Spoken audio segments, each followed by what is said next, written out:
I paid the entire down payment on our house out of my savings. I signed every loan document because his credit was a temporary issue. I cooked, cleaned, and covered the mortgage the year he found himself between jobs. He still called it his house when his friends came over, and I laughed it off. When our marriage started cracking, he said if I didn't like his rules, I could leave. One Friday, after a 10-hour shift, I came home with groceries and my work bag. My key slid into the front door I'd paid for and wouldn't turn. He'd changed the locks, moved my things, and told neighbors I'd run off. What he forgot was the one detail sitting in my fireproof box. The deed to that house had only ever had a single name on it, mine. My name is Claire.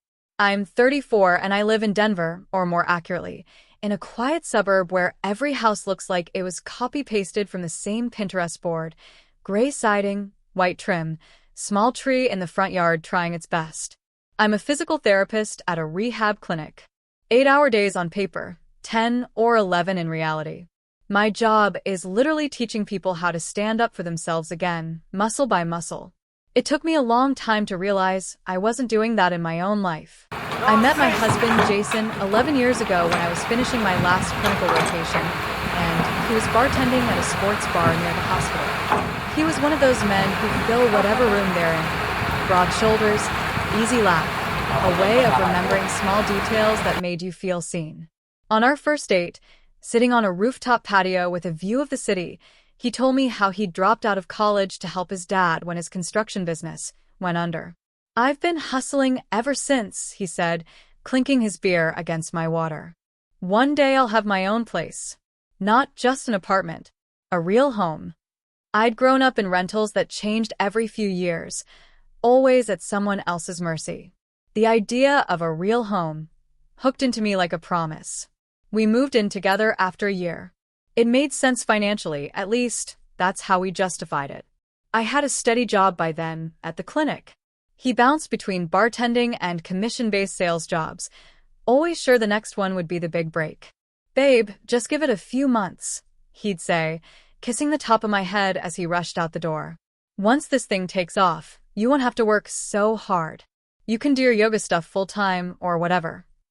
My yoga stuff was my career. I laughed it off like I laughed off a lot of things back then. When the company I worked for announced a first-time homebuyer program through a local bank, it felt like the universe nudging us. They're doing reduced closing costs and a better interest rate if we go through their partner lender, I told Jason, scrolling through the email on my phone. We might actually be able to swing this. He lit up. Are you serious? We could get out of this place. This place was a one-bedroom rental with thin walls and a mysterious mildew smell in the bathroom we could never quite conquer. We met with the bank a week later. That's when I first saw the imbalance in black and white. The loan officer walked us through our credit reports, my student loans, my income. Then he got to Jason's side, and his polite smile faltered. You've had a few late payments, he said delicately. And these charged-off accounts. That will affect your approval. Jason shifted in his chair. Those are old. From when my dad's business went under. I'm sorting them. The loan officer nodded. Understood. But for this program, we need the primary borrower to meet certain criteria. Ms. Turner, your score and income qualify you on your own for the amount you're looking at. Mr. Collins' inclusion on the loan would actually hurt your rate. He turned the screen so we could both see it. 2 columns side by side. With Jason on the loan, higher interest, lower approval amount. With just me, better rate, easier approval. So, what does that mean? I asked. It means, the officer said, that if you're comfortable, we can put the mortgage and the deed in your name only. You're married, so practically speaking it's joint property, but legally it would be yours. Some couples do this when one spouse has credit issues, with an understanding they'll refinance later. He looked at Jason as he said it, an unspoken "Are you okay with that?" hanging in the air. Jason squeezed my hand under the table. Whatever gets us into a house, he said. What's hers is mine, right? He laughed, making it sound like a romantic joke. I glanced at him. We're a team, I said. We signed the papers a month later. I remember the feel of the pen in my hand, my signature over and over on page after page. Claire Turner, borrower. Jason's name appeared only on the marital status line. Some small, practical part of me clocked that fact. Most of me focused on the key they dropped into my palm at the end. Our house was a modest 3-bedroom in a new development. Beige carpet, basic appliances, a yard made of more dirt than grass.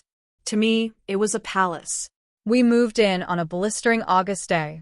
I sweated through my shirt-carrying boxes while Jason directed the movers we could barely afford. "Careful with that," he said, gesturing at his massive TV. "That's the most important thing in this house." "The most important thing is the air conditioning," I huffed, hauling a box of kitchen stuff inside. Neighbors stopped by with casseroles and cookies.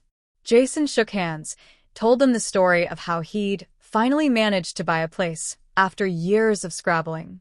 He left out the part where my name was the only one on the deed. I left that part out too. Correcting him would have felt petty, and anyway, we were married. What difference did it really make? That was how it started, 100 tiny choices to keep the peace. Jason's work never settled into anything steady. One sales gig folded. Another fizzled. For almost a year, he was between opportunities, as he put it. In practice, that meant I paid the mortgage, the utilities, the groceries, and he did odd jobs here and there, Ubers and subcontracting with a friend's construction company hard shifts. "I'll make it up to you when my thing hits," he'd say, hunched over his laptop researching some new venture, some e-commerce scheme. "We're investing in us right now." Us was mostly me.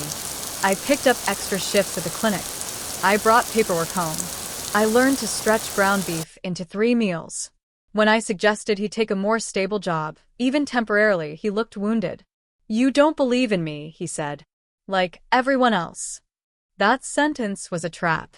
The choices were believe in him or be like everyone else, the exes and bosses who had apparently failed him. So, I believed. Or I tried to. The first time I noticed how he talked about the house, we were hosting a barbecue. One of his friends wandered through the kitchen and whistled. "Nice place, man," he said to Jason. "You really leveled up." Jason grinned, clapped him on the shoulder. "Told you I'd get my own house someday," he said. "Did it before 30, too." I stood there with a tray of burgers. Invisible. Later, when we were cleaning up, I made a joke of it. "You know, technically it's my house," I said lightly. "The bank guy would agree with me." Jason snorted. "You're really going to pull that?" he said. "We're married. My debts are your debts. Your house is my house. Or, do you want to separate everything out and split the The way he said it made the idea sound selfish, greedy. I backed down. "No, of course not," I said. "I was just teasing." He kissed my forehead. "Didn't seem like teasing," he muttered, but he let it go. The pattern held. When things went wrong, they were our problems. When things went right, they were his victories. "I closed that refinance," he'd say, even though I'd been the one on the phone with 3 different banks during my lunch breaks. "I got us into this neighborhood," he'd say, even though the pre-approval had only been in my name. I kept telling myself it didn't matter who got credit as long as the bills got paid, and we were broadly okay. We weren't. Little resentments piled up like unopened mail. He started criticizing how I spent my money, despite not having regular income of his own. "Do you really need another pair of work shoes?" he'd ask. "Can't you just wear the old ones a bit longer?" "They have holes in them," I'd say. "I'm on my feet all day." He'd shrug. "Just saying, we're trying to build something here. Try to think big picture." Big picture meant his dreams, not my blisters. 2 years into the mortgage, he finally landed a job that looked promising, project coordinator at a remodel company run by one of his bar buddies. It came with a regular paycheck, a work truck, and business cards with his name on them. He came home waving them like golden tickets. "See," he said. "Told you it would happen. Things are going to change now." They did, but not in the way I hoped. With steady income came a new kind of arrogance. Suddenly he was commenting on my schedule, my friends, my choices like he was the CEO of our life. "You're always at that clinic," he'd say. "Why don't you cut back now that I'm making money? Be home more." We never see each other. "I still like my job," I'd reply. "And we're not exactly rolling in it.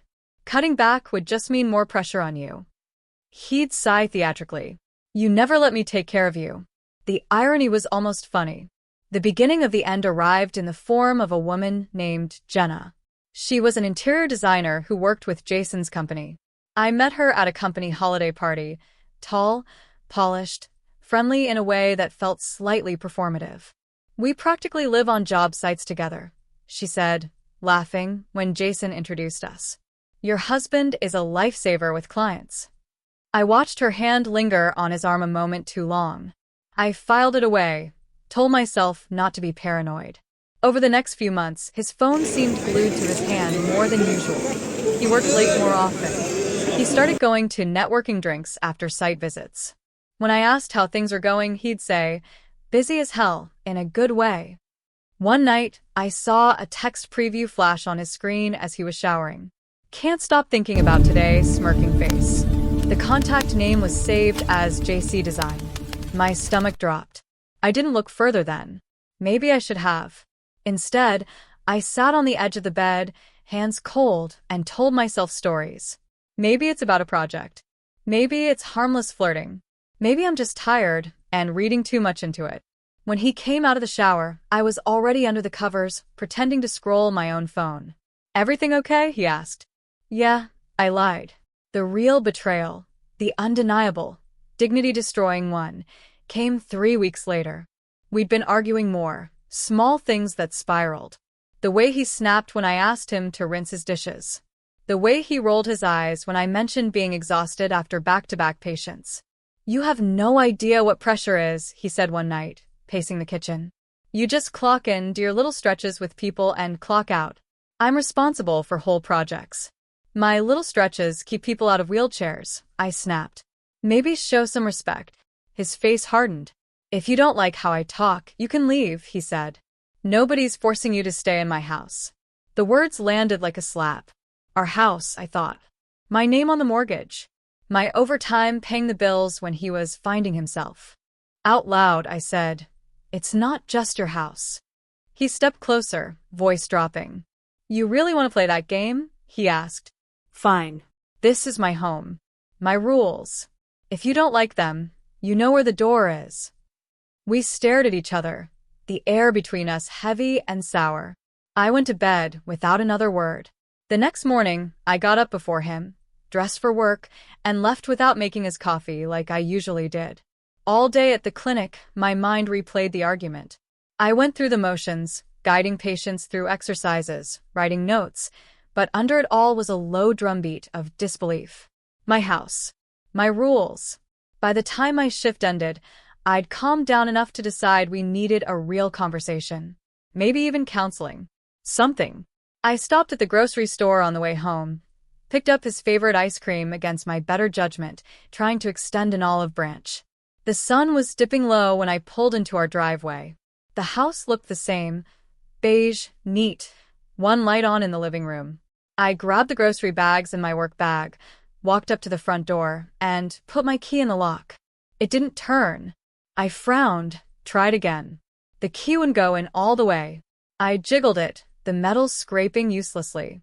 A cold sensation crawled up my spine. I tried the handle. It didn't budge. He'd changed the locks. I stood there on the welcome mat I'd bought, home, in big scripted letters, holding my key and my groceries, and realized my husband had locked me out of the house I'd paid for. For a long moment, all I could do was stare at the door. Then, slowly, that low drumbeat in the back of my mind changed. It wasn't disbelief anymore. It was something hard and sharp and very, very clear. He thought he could kick me out of my own home. He'd forgotten whose name was actually on the deed. For a few seconds I just stood there, key in hand, looking at the door like it might suddenly remember me. Then I rang the bell. I could hear the TV inside, faint footsteps, the muffled scrape of something sliding on the floor. A beat, then another. I rang again. Finally, the deadbolt turned and Jason cracked the door open just enough that I could see one eye and the edge of a smirk. "Oh," he said. "You're back." I stared at him. "My key doesn't work."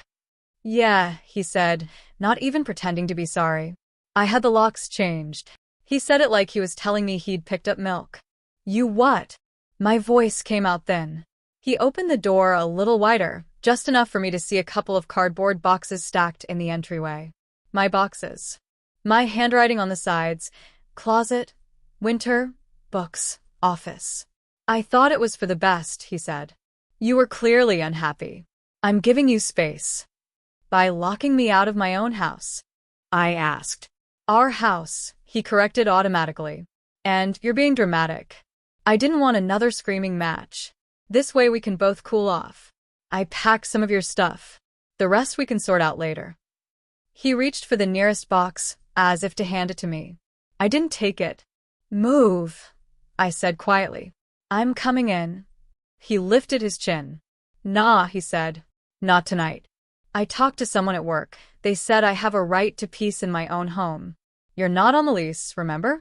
Only one of us had a job when we moved in. He shrugged. Same idea. We're married. We both live here. I'm just asserting boundaries.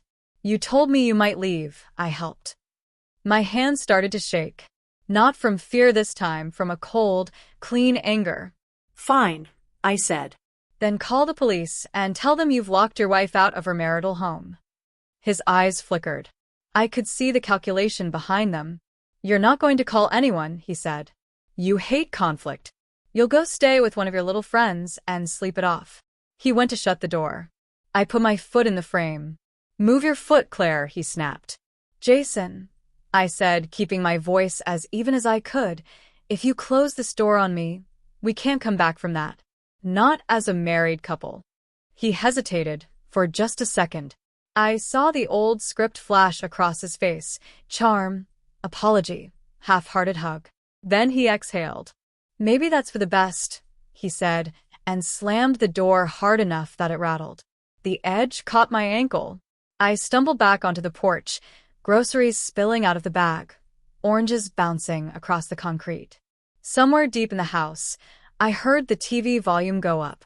I stood there in the cooling evening air, chest heaving, fighting the urge to pound on the door until my fists bruised. Instead, I sat down on the top step, took out my phone, and did something I should have done a long time ago. I called the non-emergency police line. Explaining the situation made me feel strangely calm, like I was reporting on someone else's life. I live at 217 Willow, I said. My husband has changed the locks and won't let me in. The house is in my name. I have my ID. The dispatcher asked a few questions, then said an officer would be along when they could. It wasn't a crisis by their standards, just another domestic dispute on a Friday night. While I waited, our neighbor, Mrs. Garcia, came out to put her trash cans by the curb. She saw me sitting there with my groceries and frowned. Everything okay, Mija? She asked. I swallowed. Jason changed the locks, I said. Her eyebrows shot up. He told my husband you had left, she said quietly, that you couldn't handle the pressure. I almost laughed. It came out like a cough. Well, I said, I guess we're about to see who leaves. The officer who eventually arrived was a tired-looking woman with her hair in a tight bun. She took our IDs, knocked on the door, and had a terse conversation with Jason while I waited on the lawn, feeling like a neighbor watching my own drama. After a few minutes, she came back. Ma'am, she said, lowering her voice, this is complicated. You're married, both names at this address. It's considered a civil matter. But the mortgage is in my name, I said. The deed. I can get the paperwork. Right now I can't force him to let you in, she said. What I can do is stand by while you gather some essentials if he allows it, and I strongly recommend you talk to a lawyer. If the deed is solely in your name, that changes things, but that's for a judge, not me. So that was that. Jason allowed me 10 minutes, with the officer in the entryway, to grab whatever I could carry. He'd piled some clothes and toiletries in boxes like he'd been curating a care package for a stranger. I ignored them, went straight to the bedroom. What are you doing? He hissed, following me down the hall. I knelt by the closet, reached behind the shoe rack, and pulled out the small fireproof lockbox I kept there. Inside were all the documents adult life told you never to lose. Passport, birth certificate, insurance papers, and the original deed from the closing, with my full name typed neatly in the owner field. I looked up and met his eyes as I put the box under my arm. Taking my future, I said. He scoffed. That's just paper. You really think some technicality is going to save you? The officer cleared her throat from the doorway. Sir, she said, I'm going to advise you not to interfere with what she's taking right now. This can all be sorted later. Later, I thought clutching the box is going to come a lot sooner than you think. I left that night with a duffel bag of clothes, my work bag, the groceries that hadn't exploded on the porch, and the box. I drove to my friend Tessa's apartment on autopilot, my hands stiff on the wheel. She opened the door in leggings and a messy bun, eyes widening when she saw my stuff. What happened? She asked. He locked me out, I said. Of my house. She didn't ask the usual questions. What did you do? Are you sure you're not overreacting? She just took one of the bags from my shoulder and said, You're staying here. We'll figure it out tomorrow. I slept on her sofa that night, listening to the hum of her fridge and the distant sounds of someone's TV down the hall. In the dim light from the street, I could see the outline of the lockbox on the coffee table. It felt like an anchor. In the morning, after a shower and a cup of coffee so strong it practically stood up in the mug, I opened the box and laid everything out. Passport, birth certificate, insurance. And there, thick and official, the deed of trust and the warranty deed for 217 Willow. Owners, Claire Turner. No Jason. No joint tenancy. Just me. I ran my fingers over the embossed seal, remembering the loan officer's words. Legally, it would be yours. At the time, it had felt like a technicality. Now it felt like a lifeline. Okay, I whispered to myself. You wanted to make the rules, Jason. Let's play by them. Tessa knew a lawyer. Her older brother had gone through a nasty landlord dispute the year before. She texted him, got the contact, and by Monday afternoon I was sitting in another glassed-in office, across from a woman in a gray blazer whose business card read, Ellen Hughes, Family and Property Law. She flipped through my documents, expression unreadable. So, she said eventually, your husband has excluded you from a property that is legally and solely in your name. Yes, I said. He changed the locks while I was at work, told the neighbors I'd left, and started boxing up my things. Did he threaten you? She asked. Any violence? No, I said. Just smugness. Her mouth twitched. Smugness is not illegal, she said. But this? Locking the titled owner out of her own property. That we can work with. Relief washed through me so strongly, I had to grip the arms of a chair. What can I do? I asked. First, she said, we file for divorce. That puts the court in the middle of all this instead of you battling it out on the lawn. Second, we file a motion for temporary orders giving you exclusive use and possession of the marital home, based on the fact that you are the sole owner and he has effectively evicted you. Will they make him leave? I asked, hardly daring to hope. If the judge agrees, she said. Judges do not like self-help evictions, especially when the person doing the evicting has no legal title. She shuffled the papers again. Do you have any proof he changed the locks and refused you entry? The officer's report, I said. And neighbors who saw me standing outside with my stuff. I also have texts from him from the last few months, some pretty nasty things about my house, my rules. Good, she said. We'll attach what we can. In the meantime, do not go back there alone. Let this play out through the court. The old me would have said something like, Are you sure? Maybe I should talk to him first. Tried one more time to reason, to explain, to smooth. Instead, I nodded. I'm done negotiating with someone who thinks he can throw me out of my own house, I said. You tell me what to sign. The turning point wasn't loud. It was a set of quiet signatures on forms that said, in legal language, what I was finally ready to say in my own head. This marriage is over, and I am done begging for respect in a home I paid for. When Jason's phone lit up with a notification of being served 3 days later, I wasn't there to see his face. But I could imagine it. The man who thought the house was his because he declared it so was about to meet the one person whose opinion mattered more, a judge with a copy of the deed. And I was done explaining, pleading, or apologizing. From here on, my silence and my paperwork would do the talking for me. The hearing for temporary orders was set for a Tuesday morning 2 weeks later. In the meantime, I lived out of a duffel at Tessa's apartment, going to work, coming home, to her lumpy couch, and trying not to think too hard about what Jason was doing in the house that I was still paying for. He texted a few times, the first ones full of righteous anger. "So this is how you want to play it? You're really dragging lawyers into this because you couldn't handle a fight? You know judges don't care whose name is on some piece of paper, right? It's marital property." When I didn't respond, the tone shifted. "We can fix this without blowing everything up. Just come talk to me like an adult. If you keep this up, I'll make sure you walk away with nothing." I didn't take the bait.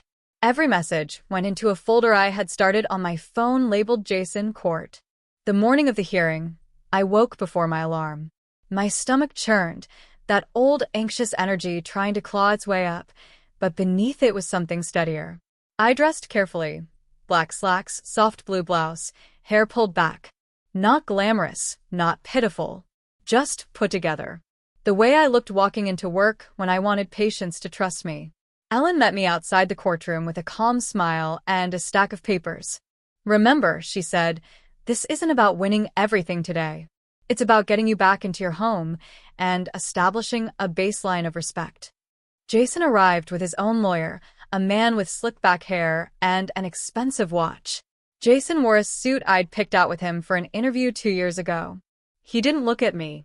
Inside, the judge, an older woman with steel gray hair and sharp eyes, ran through the docket, then called our case.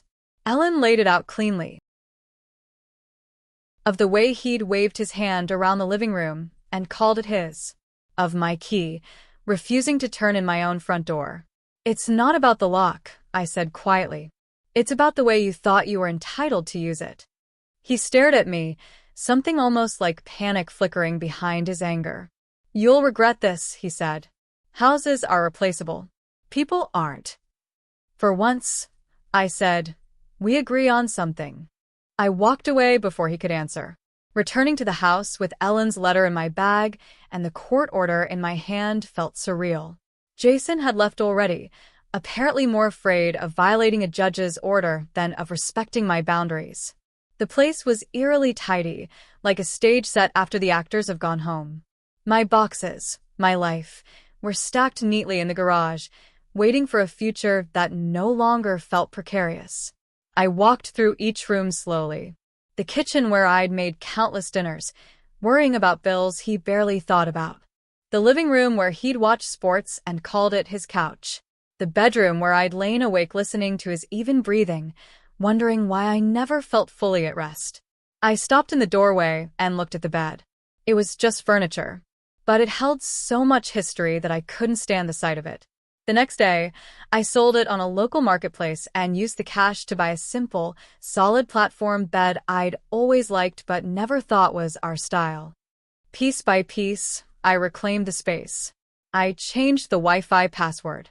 I moved his liquor collection off the prime shelf and replaced it with cookbooks that actually belonged to me.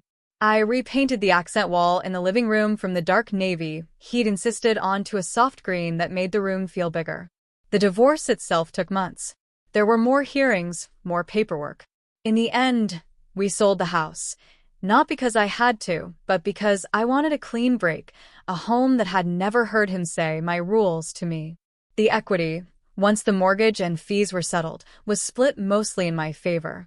Ellen negotiated hard, arguing that my larger financial contribution, the sole title, and his unilateral lockout justified a skewed division. Jason complained, of course. "You're walking away with everything," he texted once when the settlement draft landed. "You've got the house money, your job, your friends. What do I get?" I stared at the screen, then typed back. "You get a fresh start somewhere you didn't try to throw your wife out of. Use it better this time." I never looked to see if he replied. With my share, I bought a small townhouse on the other side of town.